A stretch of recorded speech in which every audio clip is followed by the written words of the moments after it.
let's acknowledge the fact we're coming at a stage where private investments is weak. And there is a cyclical slowdown in the economy at 6.5%. I don't think so. We are discussing whether the economy is in a slowdown. It is. It is. Yeah. That's not a point of discussion. Yeah. We need to acknowledge that. No, sorry, just an aside, because earlier Rahul Arora said that even 6.3 is optimistic.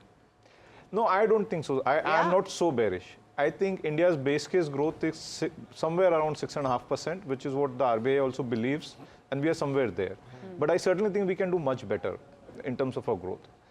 Given the fact that we're coming on this backdrop, there are certain positives that we as an economy bring to the table. We are at an environment where when we talk about corporate capex is not picked up, we need to acknowledge, I have now come to a conclusion that in a cyclically slowdown economy, there is a structural slowdown in private sector capex. Because it's been 15 years, I have not seen annual spirits in corporate India. The last time I saw that was in 2006 and 7. Wow. It's been out 17 years, I have not seen that. Something seriously needs to be done. If you look at the private sector capex, the government has done its bit to an extent because the central government capex has gone from 3.5 lakh crores to 10.5 lakh crores this year, even after undershooting their budget estimates. It's gone 3x, it's grown at 16% CAGR. The private sector, government was hoping that the private sector will take over the baton. They have not. The environment or the mood when I talk to corporate CEOs still is of measured or cautious optimism. They're optimists, but they're very measured in their approach. And they don't want to put their... The good thing is, but private sector balance sheet and the financial sector, banks balance sheet are in a very healthy state. The question is what is holding back the animal spirit. In segments of economy where the government have stepped in, investments have actually picked up. So you look at defense. Defense has done phenomenally well over the last 4 years because the government has stepped in. Railways. Railway capex has done well because the government has stepped in. You look at PLI. So all the manufacturing-driven capex has really picked up, driven by incentives from PLI. I think what I would expect, my expectation going into the budget, given the fact, while this is the first budget of the new government, but we also need to acknowledge that it is the 12th budget. It's a government in continuity. It's a government in succession. You can't call it a first budget. To me, it's the 12th budget. I would like them to play, I would expect, given the fact that the mood of corporate India is slightly more cautious or cautiously optimistic, government needs to take the lead.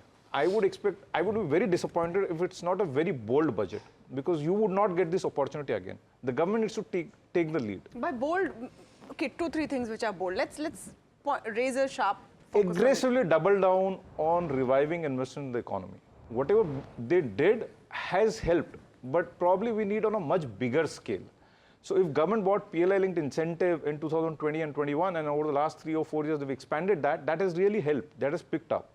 But we need much more bolder. I think double down on investment-related incentives in the economy. But do we have that bandwidth? Sorry. Resources are there. Fair. While we still have to manage our fiscal deficit, resources are there. And government can find resources. So aggressively, you just have to double down on that. And we are at a stage where some of the major economies, let's say the biggest manufacturing capital of the world, China is facing trade headwinds. India is unlikely to face those kind of trade headwinds from US.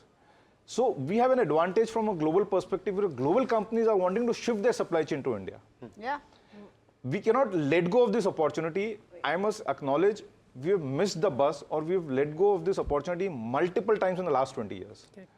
We should not let go, drop the ball this time. We need to go out and seize that. What a strong statement there. In fact, if we don't do that, I'm sorry, we are missing the bus again.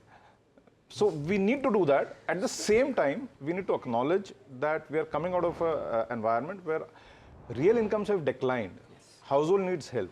So you need to do something for the middle class. Some tax reduction for the middle class is important because you need to help because on real income of household have declined in the last 3 or 4 years. Inflation has been pretty high or pretty steep. So you have to play, just to summarize, you have to play on all fronts. I would want a finance minister who's playing more like a Sehwag than a Rahul Dravid today. And you just can't let go of this opportunity. So just to what Pankaj said and what Radhika also mentioned, just connecting the dots between the two, and of course I completely agree with middle class getting squeezed out of due to inflation, and so the demand has taken a hit, and so private sector capex is not coming in. So for example, just to take from Pankaj's example, electronics we have done really well, right? Mobiles, because we are already consuming mobiles, we are importing it. Now we are manufacturing it. So for mobile, the demand was already there in the system, and we have created a incentivized structure in terms of PLI to manufacture it. So now we have to create demand. Actually, we need a demand booster in many sectors, I would say. I would go to the extent that while as per the FRBM, we are supposed to get to a fiscal deficit of 4.5% next year in terms of this as B estimate. Even if she pushes the target out by 1 year, but if she doubles down on investments and reviving economy, the market and the economy will be extremely Unlikely. They are very strict on our fiscal deficit target. which is why I am saying we need out of the box solutions. The economy is in the middle of a slowdown.